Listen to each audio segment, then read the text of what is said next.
Well, welcome everyone to EllieMD's live educational series. I'm one of tonight's hosts, Brenda Rios, EllieMD's social media manager. We're so glad you're here as we continue our mission to help people live healthier, longer lives. At EllieMD, we go beyond telehealth.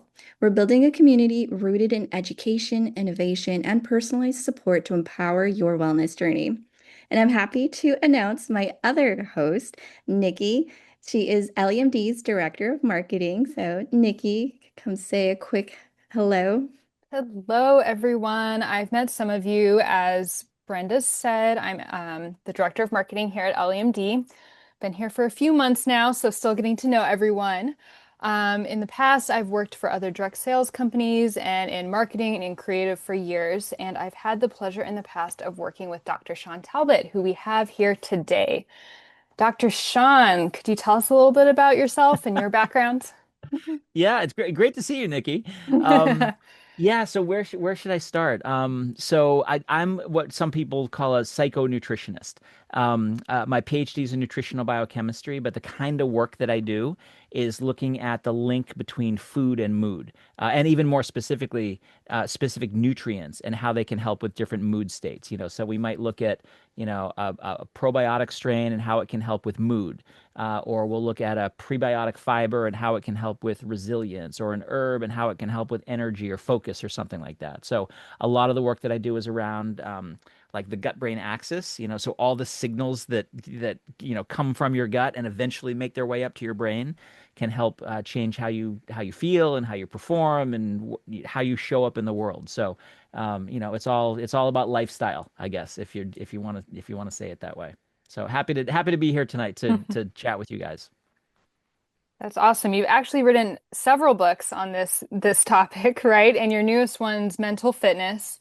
For Yep. those who haven't read the book or haven't heard about it, what is mental fitness and how does that fit into the psychonutrition? Yeah, so yeah, mental fitness is my latest one, and it's all around this idea. The easiest way to describe it is that I'll say to people, how you feel is not just in your head, it's also in your gut, which is what we call your second brain, and it's also in your heart, which is what we call your third brain. So when we say gut brain axis or heart brain axis, it's this idea that your second brain and your third brain are sending signals up to your first brain in your head, and that's determining in large part your mental fitness, which is your mood, which is your energy level, which is your mental focus, which is your ability to, not just go, be motivated, but it's also your ability to sort of wind down and relax and recover and have good sleep quality. And so, like, you can think of it as like I try to make the case in the book that mental fitness is just as important as physical fitness. But, by the time you get to the end of the book, the last chapter is like a Trojan horse where it says, you know what? They're the same. When you are improving your mental fitness, it's the same exact biochemistry, stress hormones, inflammatory markers, blood sugar, all that kind of stuff that underlies physical fitness. So the reason I focus on the mental piece first is we can change that in people pretty quickly. We can help them feel better first. And then while they're feeling better, all this other stuff is working in the background to improve, their body's ability to repair and regenerate, and their health gets better. So it's like, it's all connected. That's like what are some ways, so if it's all connected, like are there things like immediate steps people can take? You said it's kind of under our control to some degree. What are some elements that affect it as far as Yeah, so as a biochemist, right? One of the things that I really try to educate people about is that the reason that we make specific lifestyle recommendations, like, what supplement to take or what foods to eat or something like that, is because of the underlying biochemistry. So, we might be able to change stress hormone levels like cortisol, for example. If we can do that, someone's going to be less stressed out. It's going to remove a block that gets in the way of your serotonin, so that, if you remove the cortisol, your serotonin is going to work better, so you're happier. If you remove the cortisol, your dopamine is going to work better, so you're more motivated. If you remove the cortisol, some of the peptides that we'll probably talk about later will work better, so you can get a better, like experience out of, your weight loss journey, or, whatever it is that you're doing. So like those changes in biochemistry will directly lead to like a feeling, you'll feel less stressed out. You'll feel more stress resilience, like you can handle stress, and you'll like that. Like you will enjoy feeling better, and you'll keep doing whatever that regimen is that we have you on, whether it's a supplement or whatever. And as a result of you doing it consistently, your body's going to get better. Your physical health is going to improve. So there's all kinds of examples that we can unpack if you want. But it's these biochemical signals. So cortisol is one of the really important ones. Inflammation is one of the really important ones. Blood sugar control, oxidation. So there's others, but we can, those are some of the big ones that we focus on. You mentioned supplementation as one of the items that might like help with this. And I know Yeah. physical fitness is another one. I guess what's an easy entry point for someone who's looking to do something like re help their cortisol or blood sugar? Because I don't know, you just talked about biking in the snow today. That's not something I'm about to go do. How do you get over that like initial hurdle to start Yeah, heading in the right direction? Yeah, a lot of times that initial hurdle, so probably anything that I just said, except for the biochemical angle, isn't it's probably things people have heard of before, right? You've heard a billion times. You need to eat better. You need to eat less processed food. You need to eat more fruits and vegetables. Like everyone's heard that a million times. You've heard you need to be physically active on most days of the week, and get off the couch. You've heard that a billion times. You've heard you need to get 8 hours of sleep a billion times, right? So everybody knows those, but why don't we do them, right? There's a gap between what we understand intellectually and what we actually do, right? That sort of behavior gap. Why aren't we doing these things? We know they're good for us. And I think it comes like that's for me, that's where a good supplement can come in. It can really give you that spark.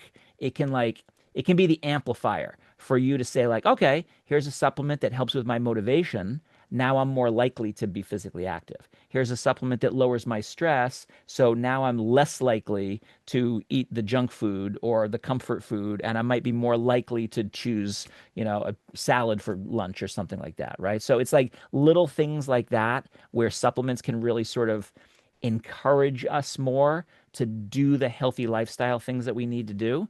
But if it like when it really comes down to it, so I'll tell you this quick story.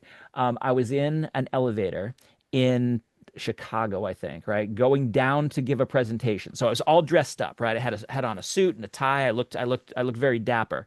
And a woman got onto the elevator, and she was also dressed up, going to a completely different meeting. And she's like, "Wow, what are you here for?" I'm like, "I'm going to give a talk like in 5 minutes. I got to go." And we talked about what I was talking about, this stuff, mental fitness. And we got to the lobby. She stepped off the elevator and she turned around and she looked at me. She goes, "What's the one thing that I need to do to improve my mental fitness?" And I like she caught me off guard, and I went, "Eat more fiber." Which like because if you feed your microbiome, you're going to send a lot better signals across your whole gut brain axis, right? So that's my number one thing. The number two thing would be get better sleep. So if you could do those two things, eat more fiber during the day and get better sleep quality at night, it would solve like half of all the things that most people complain about mentally and physically, honestly, because we're so deficient in those two things. So people are really feeling it when they're not getting their sleep and fiber. Yeah, You're saying? totally. Because both of those things in different ways completely upset your underlying biochemistry. And that's going to lead you to be hungrier for junk food. It's going to lead you to feel, irritable and unmotivated and sad and kind of blah. And if you can get those signals going back the other way. So sleep is going to solve a lot of the top down signaling, and more fiber is going to rectify some of the bottom up, coming from the gut and going to the rest of the body.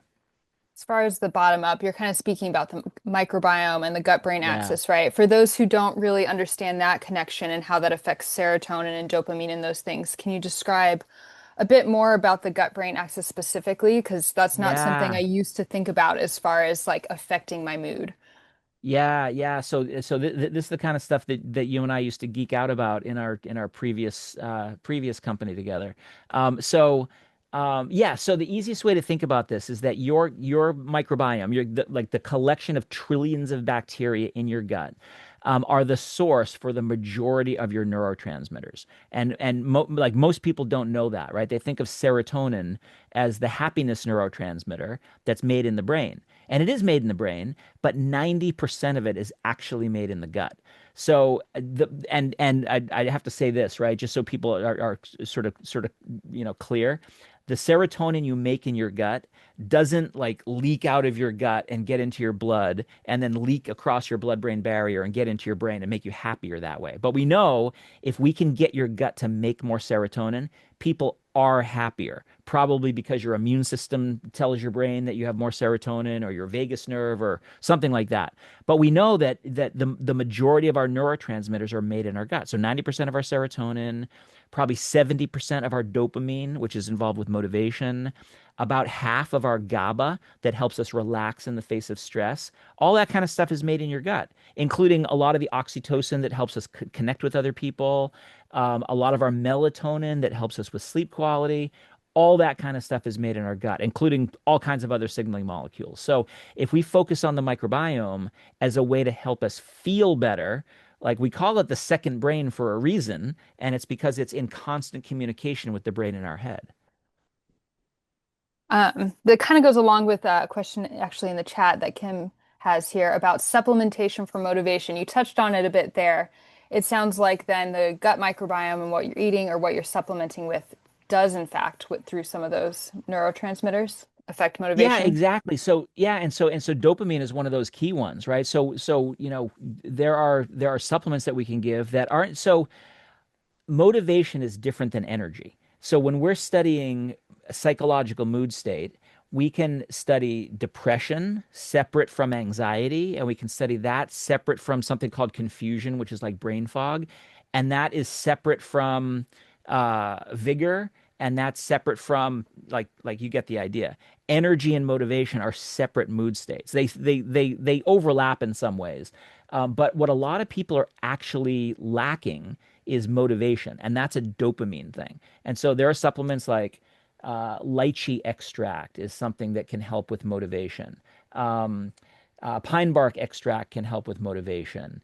There are particular kinds of probiotics, specific strains of probiotics that can increase dopamine production. So the idea is that you can supplement with those, and you're more motivated, and like you feel more energetic, you feel more um, likely to get into action, if you will. But it's different than energy. Energy is touchy sometimes because you can use caffeine or green tea or a whole bunch of things on energy, but there's always this risk of like overstimulating the system, and you can get jittery and you get anxious and things like that. So they can coexist as long as you balance them. As far as the energy and clarity and motivation, um, so the gut health affects it, but you're saying that sleep and exercise and things like that also do it. In what ways does like physical activity come into this mix and balancing the equation? Yeah, well, physical activity is one of those things that if I could design a supplement that gave you the benefits of exercise, done. That'd Like be you wouldn't have to have anything else. Like so I'm a fellow of an organization called the American College of Sports Medicine, and our tagline at ACSM is exercise is medicine. Because it does everything. Exercise is good for your mood, it's good for your metabolism, it's good for your weight, it's good for your blood sugar control, it's good for your longevity, it's good for it prevents all the things, right? Cancer, Alzheimer's, blah blah blah blah. So exercise is sort of a non-negotiable, but it's not. Whenever I say exercise, I wish I had a different word for it because you don't actually have to like train for a marathon in order to get the benefits of exercise. It's something that we call non-exercise physical activity, just moving your body. Every time here's a good example. Every time you contract your muscles, and the more muscles you contract, the better. So like full body exercise, your muscles will make these compounds called myokines, and myokines have anti-inflammatory effects in the body, and they have mental fitness effects in the body. So we'll do this, right? I'll contract this muscle, just moving that muscle, not really exercising it, just moving it. Your body makes these myokines. They're peptide signalers, right? You guys are all about peptides. These are peptide signals that will go to the brain, and not only do they signal mental fitness, they signal better mood, they signal better motivation, they signal hope.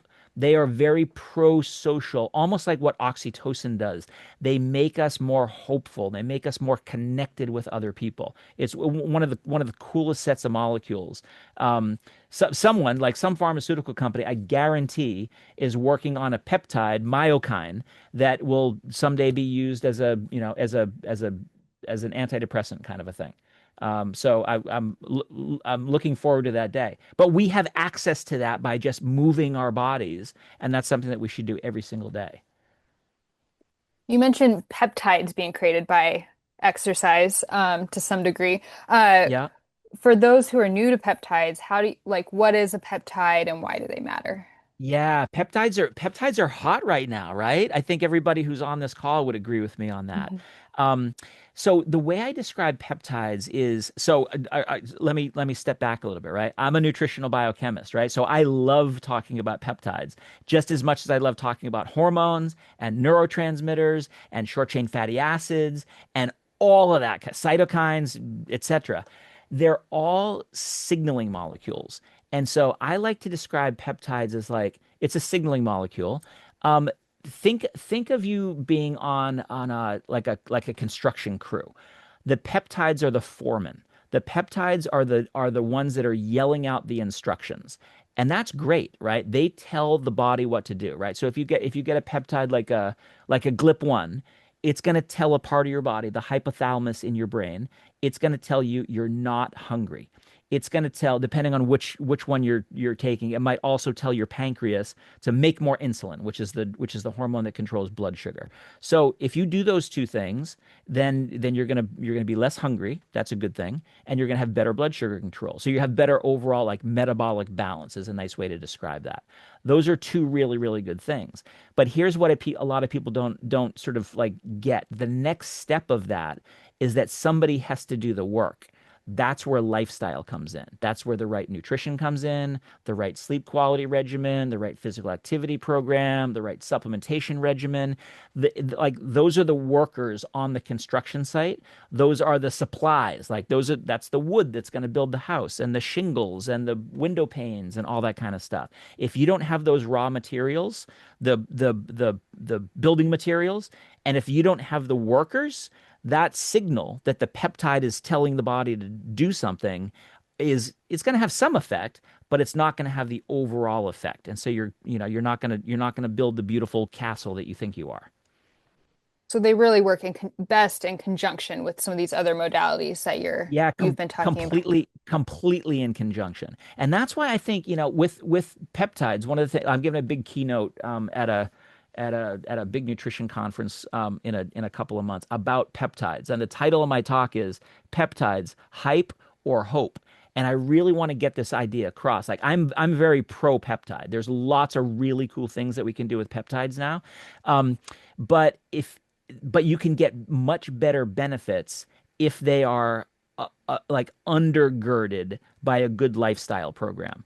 What would be a good example? Well, some of the things that I just mentioned, cortisol, sleep quality, inflammatory balance. Those are things that we know are going to interfere with peptide signaling. And this is one of the reasons why you can get two individuals who take the same exact peptide regimen, and one of them gets amazing results, and one of them gets so-so results or no results or side effects. Well, what's the difference? They just took the same they just took the same regimen. Why did they get completely different results? It's probably that background of what does their cortisol look like? What does their inflammation look like? What does their gut health look like? And so if we can use lifestyle to make that better, their overall experience on peptides is going to be much, much more positive. Are there specific things that what would the first steps be in like nutrition or otherwise as far as supporting your peptide or GLP-1 journey? I've heard the importance Yeah, of fiber, protein, like what are some good yeah. ways So there? it kind of depends on the peptide, right? So if it's GLP-1, right, which are probably the most most popular, most well-known category of peptides right now. The potential problems are like most people are aware of the they're aware of the muscle loss problem, right? So a lot of people will lose a lot of weight on peptides. And like this is something I've studied for 30 years, right? Whenever you lose weight, you lose of that weight, of that 10 pounds that you just lost on the scale, some amount of it is fat, some amount of it is protein, muscle, some amount of it is bone. And so you actually like you want to lose 100% fat, but when you lose it very quickly, that isn't what happens. You lose a lot of muscle, you lose a lot of bone. And the way to prevent that muscle loss, or at least reduce that muscle loss, is to make sure you're eating enough protein. Make sure you're taking your protein throughout the day, not just one time. We can put a pin in that, come back to it, but make sure you're physically active. So from that's probably the biggest concern for a lot of people. Losing muscle is really, really bad. It's bad for your overall metabolism. It's bad for your motility. It's probably bad for your longevity. We know that people who are able to maintain their muscle mass over the course of their life live longer and live better. They have a better health span too. So that's a big, big piece of it.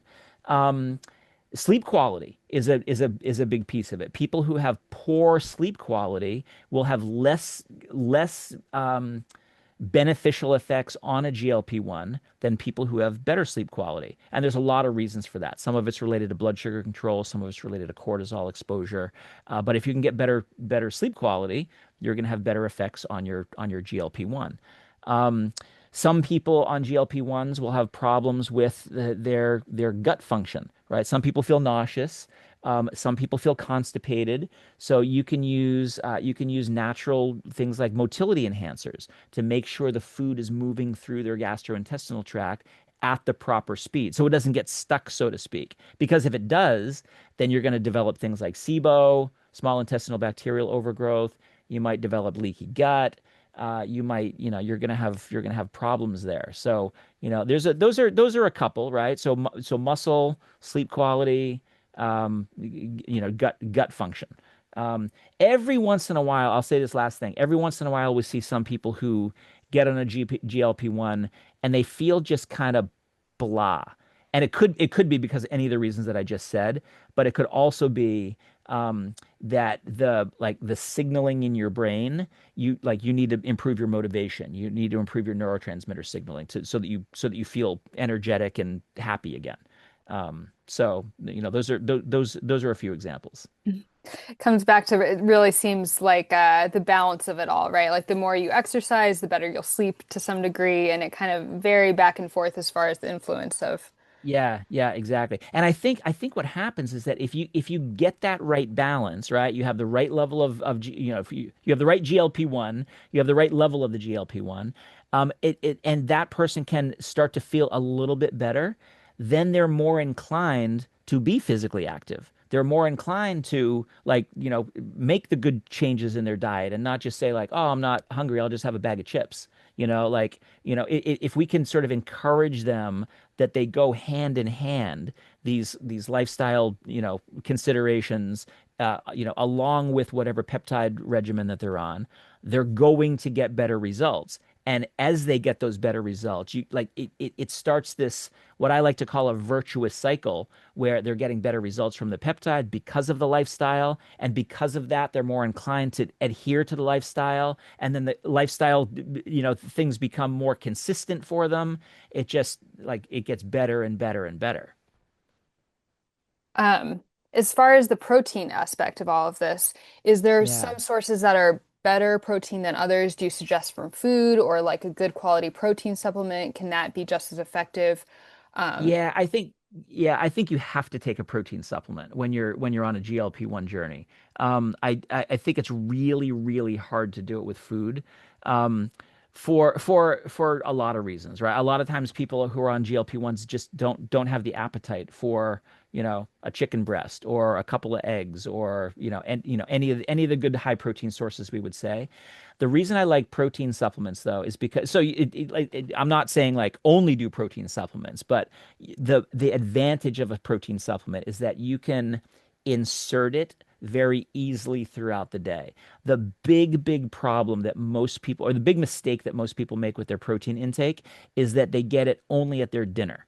Um, and they're not getting at their breakfast. Like, I trained a lot of dietitians, and dietitians are sort of trained um, in their in their educational curriculum that you know everybody gets plenty of protein, right? And if you look at the intake of protein for most people on like a gram basis, it's pretty good for most people, at least in America. But it is not distributed correctly. Most people have a protein intake that is backloaded. It's like dinner time, and if you look at what they're doing at breakfast and lunch, you're deficient in protein. So you're taking too little protein earlier in the day, and you're taking too much protein in the evening. And so protein supplements allow us to sort of distribute that protein intake throughout the day. And that's good for all aspects of your metabolism. It's good for preventing muscle loss. It's good for stimulating muscle gain, especially when you combine it with exercise.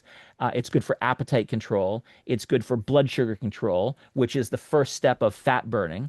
So, like using a protein supplement throughout the day, like you might do it for your breakfast and you might do it for your lunch, and then have a healthy dinner.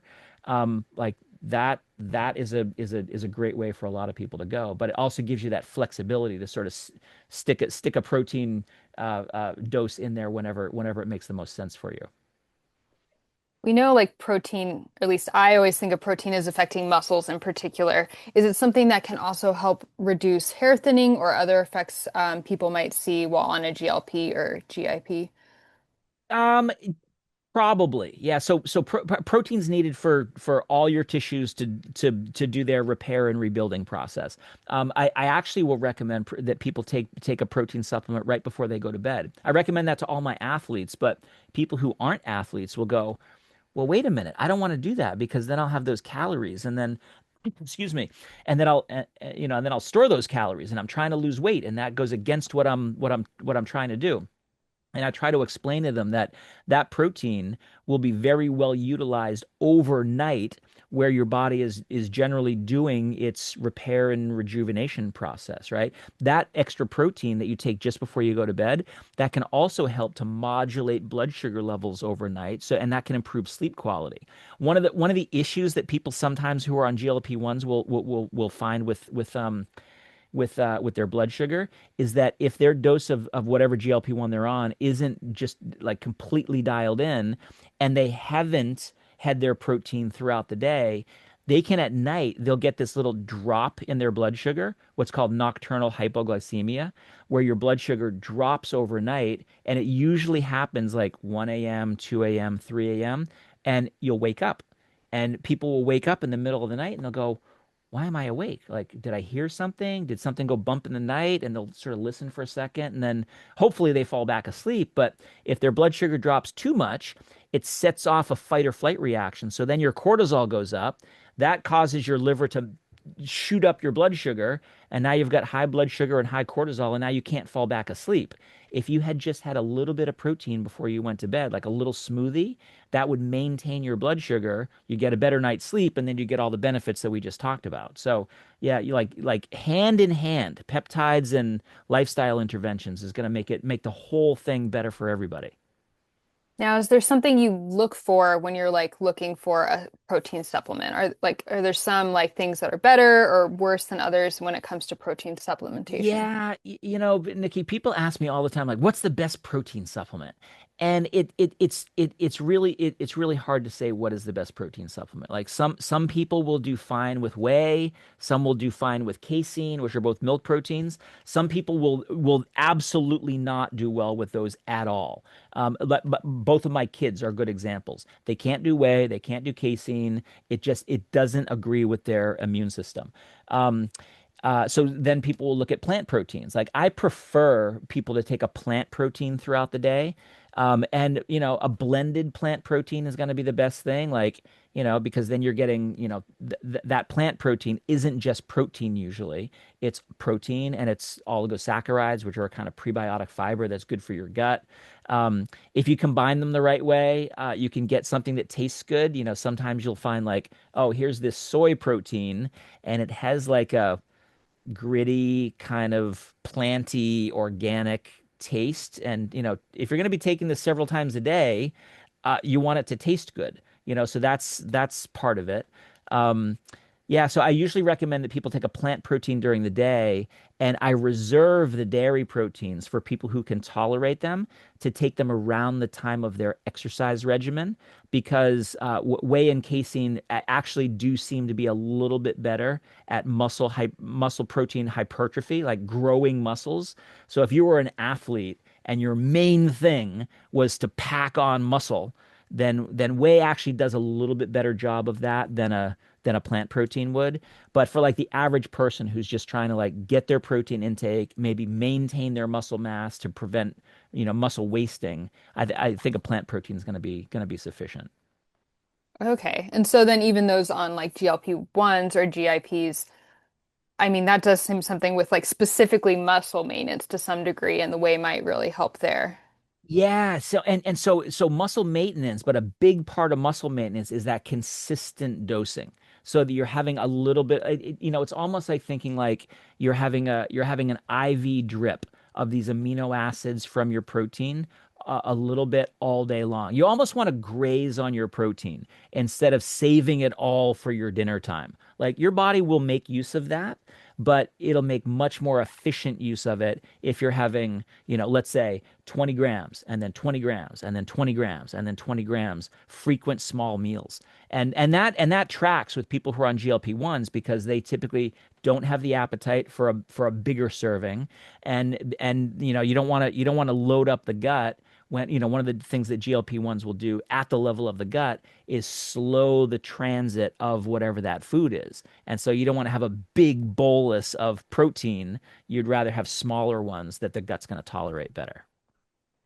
Deb asks, like, what are some ways you can monitor the efficiency of the protein you're taking? Is it blood markers? Is it like the effects? Is it like what Yeah, are well, the best thing would be to like while you're measuring your weight, you're also measuring your muscle mass. And the most convenient way to do that is for someone to just buy one of those BIA scales. BIA stands for bioelectrical impedance analysis. So like there are scales you can step on barefoot that are gonna measure your weight, but they're also going to tell you what your muscle mass is, and they'll tell you your fat percentage.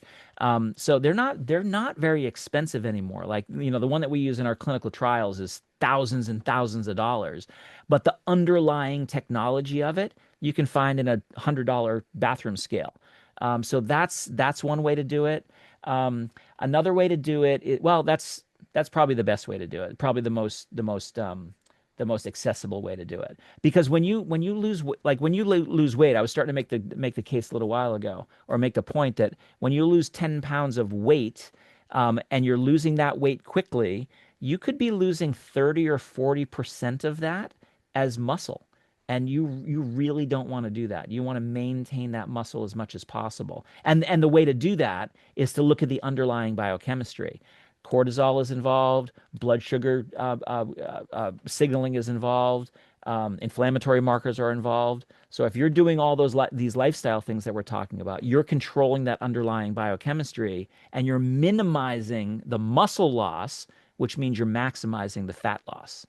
Okay, so like of that 10 pounds, you know, only maybe 1 pound is muscle instead of 3 or 4 pounds. right? And that goes back to that's like a really important thing in longevity, right? I mean, weight management over lifespan is important in longevity, but so is something like muscle mass. Yeah, so if you look at like the longevity world, what we used to call the anti-aging world, um, in the longevity world, that is one of the key hallmarks of aging, the ability to maintain muscle mass from age 50 on is a huge predictor of your ability to continue living and to continue living well, like what we call not just lifespan, but health span. Maintaining your muscle mass is absolutely huge. And really the best way to maintain it is by staying physically active. It really is a use it or lose it sort of a situation. Um, you mentioned also just kind of like with this I don't know, like the protein cycle of eating, like having some before bed will help you sleep and not have that wake up thing. You also mentioned how it affects the cortisol in your Hmm. body. Is are like what are some good ways of managing cortisol spikes um, and cortisol throughout the day? Yeah, so cortisol is one of the my favorite things to talk about. There's lots of ways to do it. So getting good sleep quality is gonna be the first thing, right? Poor sleep quality or inadequate sleep, excuse me, is probably the number one thing that's going to increase your overall cortisol exposure. So we know that people who are normal sleepers, what we call people who get 8 hours of sleep, we call them normal sleepers, compared to short sleepers, people who get 6 hours. The difference between that 2 hours, 6 hours versus 8 hours, the 6 hour person, the short sleep person, is going to have a 50% overexposure to cortisol. And that's going to interfere with their blood sugar. It's going to make them hungrier the next day. It's going to lead to more inflammation in the body. If it's a chronic exposure to cortisol, right, you get 6 hours on a regular basis. Now that cortisol is going to become catabolic in your body and it's going to break your muscles down even more than what you're already experiencing. So the easiest, best, most direct, impactful way to manage your cortisol is to make sure you get good sleep quality. But it's kind of a chicken and egg scenario, right? If you get poor sleep quality, your cortisol is going to be higher the next day. Your stress is going to be higher. You're probably going to be more irritable. That's going to increase your cortisol. That's going to interfere with your ability to sleep. So like it's a problem for your sleep and it becomes a problem because you can't sleep, if that makes sense. So sometimes what we'll do is we'll try to short circuit that by using a cortisol control supplement. And so like I've formulated supplements that control cortisol. There's things that we can use like pine bark will do it. There's specific strains of probiotic bacteria that can lower cortisol. There's things like theanine that can lower cortisol, and you can use those in the day to help you be less stressed, and you can use them at night to help you relax and increase your GABA so you can relax and have a good quality sleep. So there's a lot of cortisol controlling supplements that are out there. And I write about a lot of these. Like I write about them in the mental fitness book, but I also write about them on my blog. So if people want to go to my blog, doctalbot.com, they can see some of the things that I write about there. Um, Bringing it back to peptides a little bit, there's some peptides like NAD, Samorelin, Hmm. that are gaining a lot of attention right now. How do each of these like contribute to longevity and like the long-term cellular health in Yeah, one conjunction of the with all thing one this? of the things that I'm really following in the peptide world is like combining them. Sometimes people call it peptide stacking. We've been calling supplement stacking for years and years and years, and now we're starting to see it in the peptide world. So like you could take something like a GLP-1 to help you lose weight and lose fat mass. Great, but wait a minute, you're losing muscle mass. Could you use something like Samorelin to help you maintain that muscle mass, right? Because it's a growth hormone secretagogue. It's not growth hormone, but it's going to tell your pituitary to make growth hormone, and that's going to help with you maintaining your muscle mass. It can maybe even help with your sleep quality a little bit, right? Because there's a linkage between what growth hormone is doing, and because growth hormone is more active while you're sleeping, there's sort of a there's sort of a complementary aspect there. It's not going to put you to sleep, but it might help with your sleep architecture in terms of like REM sleep, deep sleep, that kind of stuff. Um, there's a lot of work in the mitochondrial space looking at NAD as a cellular enhancer or methylene blue as an electron transporter or there's all kinds of like microbiome derived I'm sorry, mitochondrial derived peptides that can help with efficiency of how the mitochondria are generating energy. So like I'm starting to see a lot more work around stacking to say like, okay, this peptide is going to help you lose fat. This peptide is going to help you maintain muscle. This peptide is going to help you with your energy levels or your mental focus. And you can really like look at that and go, yeah, who wouldn't want that? Right. But I look at it, right, understanding how they're all working biochemically, like what those signals are telling the different parts of the body. And what has to underlie all of that is what we've been talking about, right? Those signals are going to let's go back to our construction metaphor. Those peptides are the foreman saying, take this pile of two by fours from here to there, right? They're like they've given that instruction. Someone's got to be there to actually move it. You have to make sure that the two by fours are there in the first place.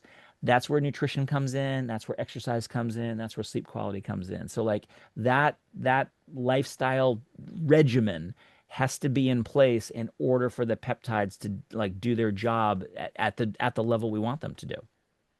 Right. So it's almost like, so you're not getting in the way of any of the peptides that you are taking. You don't want to be undermining their work without by accidentally without. Yeah, that's a great way to say it, Nikki. If you're not consistent with some of these lifestyle approaches, you are undermining what the peptides are trying to do in the first place. And that is probably the biggest pushback that I see like out there in the world right now. Like let's be honest, right? There is so much promise for peptides, but there's a lot of hype and a lot of noise out there right now too. And where I see the like the failure of peptides is when somebody makes the promise of, hey, just take this injection or just take these drops or just take whatever way you're delivering those peptides. Just take this and sit back and let it all happen. The people who follow that recommendation do not have a very good experience. The people who follow like what we've been talking about for the last like 40 minutes or so, they're the ones who are the examples where they say, "Yep, I lost weight and I felt great, and now like not only am I better than I was before, I'm looking forward to leveling up for this next kind of a thing." Like it opens up the possibilities, but it really is, first of all, making sure you're not undermining, and then maximizing, like using lifestyle as an amplifier of what the peptide signal is trying to do in the first place. That makes me think too of like if people aren't seeing results right now, then they can maybe look at some of these things as possibly undermining or ways to amplify their results. Do you also see any, I mean, we've talked about this before, phased benefits. Is there some level of phased benefits when it comes to peptides and lifestyle changes as far as the results you see? Yeah, yeah. So I launched a product about a month ago called Zenith, right? And it's a biotic product. It works across the gut-brain axis, and a lot of our customers are GLP-1 users. And what this range of supplements can help do is amplify that signal, right? Making sure that we're not undermining the signal, because it helps to lower cortisol, so that's going to take away an obstacle. It helps to lower inflammation. It helps with gut integrity. It's preventing leaky gut or solving leaky gut. It's helping with motivation. It's helping with mental clarity, so less brain fog. So like it's not doing the same things as what the GLP-1s are doing, but it is helping that signal be more efficient in its signaling in all the places that it needs to signal. So people come back and they go, "Yeah, I'm more energetic. I'm in a better mood. My gut seems to be working better, and I'm not getting those, motility problems and nausea problems and things like that." So, I think it really comes back to understanding what those peptide signals are, and then trying to say like, how can we make sure that those signals get to where they need to get and have the proper end signaling effect in the most efficient manner. And like we're in a really exciting time right now. Like, there's all these peptides that are, getting, better precision in how we can use them. And we're understanding that underlying biochemistry of the microbiome and gut integrity and gut brain axis and all that kind of stuff, so we can really bring it all together and give people the best experience. Would you say most people, because you talk about amplifying it with products like the one you just came out with or others, um, is this something where people will see immediate results? Should they like be a little bit patient? Like, what have you seen as far as the trajectory of all of this? Yeah, yeah. So that's where that like you used a term that I like to use called phased benefits, right? It's this Hmm. idea of you're not going to get all the benefits all at once on day one, or probably even in week one. Phased benefits is this idea of like a graded set of benefits. So you'll see things, right at the beginning. I'll use my product Zenith as an example. Um, on the day you use it, you're going to feel what we call relaxed alertness. Your stress will go down and your focus will come up. That's like an athlete getting into the zone. That's different. Like that can be done on day one, but we can't improve your depression on day one. That's something that takes a longer time. We can't solve your leaky gut on day one. That takes a longer amount of time. Your stress might come down on day one, but your ability to handle stress, what we call resilience, might be something that is more like a 2 week or 3 week sort of a thing. So consistency is really important, whether we're talking about supplements or whether we're talking about peptides. Consistency is that you're going to get some benefits really quickly, and then you'll get other benefits little more medium term. So, like maybe one day is early, maybe 1 week or 2 weeks is medium term, maybe 1 month, 2 months, 3 months is longer term. So, phase benefits is this idea of you're getting better, and then you're getting more better in different ways, and you're getting more better in different ways, and people have to sort of like be ready for that. Like another way I like to explain it is like if you're going to try to get in shape, right? Here, the New Year's coming in just a couple of weeks. So many people are going to say, I want to lose weight, I want to get in shape, I want to train for a 10K run, I want to train for a marathon, whatever. You're not going to get off the couch and run a marathon the next day, right? You have to progressively build yourself up. It's the same exact thing. So it's consistency with the regimen. It's, being patient for each one of those phases to exert itself. And they exert themselves on these different time courses just because of how the body works. Like an early effect might be because you're changing brain waves. A later effect might be because you're rebuilding the gut lining, and those just take different times to manifest.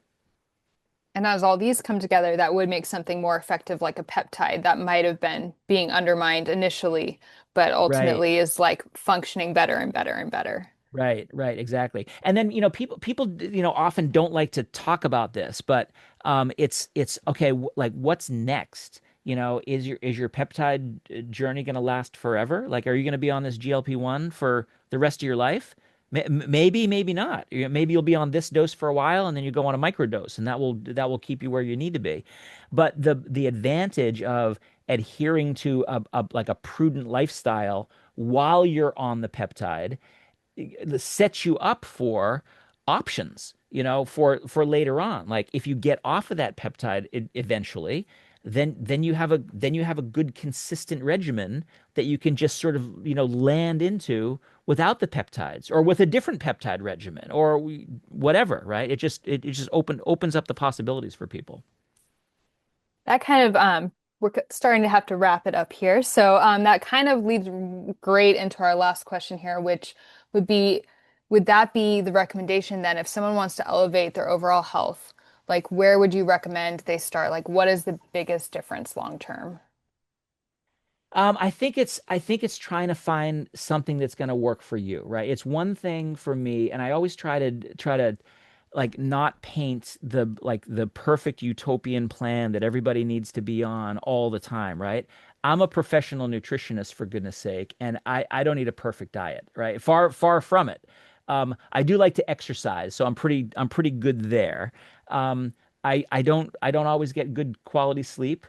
So everyone's trying their best with whatever So you don't have to whatever. be overwhelmed, is what you're saying with all the. Yeah, I think sometimes people think they have to be perfect in every one of these or else forget it, right? It's not at all an all or nothing sort of a thing. So I think the best thing that people can do is figure out what's going to work for them. And we just talked about a zillion things that people can do. And like when we hang up the call, I hope people will go, all right, what can I do? Uh, I can get more protein in my life, so that's what I'm going to focus on. Or I'm good there. I'm going to try to get more fiber. Okay, now I'm good there. Now I'm going to try to get better sleep quality. And then I'm going to start going to bed on a regular schedule, like go to bed at the same time, wake up at the same time. But I'm going to try to do something to build my microbiome and my gut integrity because now I understand that those signals go across everything. So like it really is like sort of pick and choose. And what I choose to focus on might be different than what you choose to focus on for a million different reasons. So don't think that like that the podcaster you just listened to and they have this very involved morning routine that they do every morning and it takes them 4 hours. You don't have to think that you need to live up to that. They're probably not even really doing that. They're telling you that for effect. So figure out what it's going to do, what's going to work for you, and then be consistent with it, and then add on to it as you can. Would you be like, would it be wrong to almost say start where it's kind of like easy for you? Like something that you're kind of more drawn to out of these things that have been listed here? Like, Yeah, 100%. Yeah, I mean, like so in my exercise physiology days, we'd try to get people to do more exercise. And people would say, like, what's the best exercise? Should I lift weights? Should I run? Should I get on the stair stepper? Should I get on the rowing machine? Like, what should I do? And we'd step back and go, Which one would you like to do?" And they'd go, yeah. "Well, I hate running." They were like, "Well, then don't get on the treadmill. Don't try to become a runner if you hate running. Be a biker, be a yoga, be a Pilates, be a like totally. So like what resonates with you is going to make it easier for you to be consistent with that. So yeah, 100%. We need to be realistic as well as you know biochemists at the same time. Well, that's a relief. That way, Brenda and I don't need to be out on our bikes in the rain and the snow. Yeah, no, I was like that too when I started my GLP-1 journey. I had already gone to the gym, but I thought, okay, I've really got to run, which I hate running. I feel like it's bad for my shins. Like I feel like they're already big. I don't want them bigger. But I just started to do the incline really high, Yeah. and I was able to see really amazing results that way. So I love the treadmill, but not for running. I like walking on it with a high incline. Yep, exactly. Exactly. Yeah, Amazing. you do you, right? Exactly. Amazing. Thank you so much, Dr. Shawn, for joining us. Thank My you, pleasure. everyone who has tuned in. If for anyone who wants to reach out to you, what's the best way?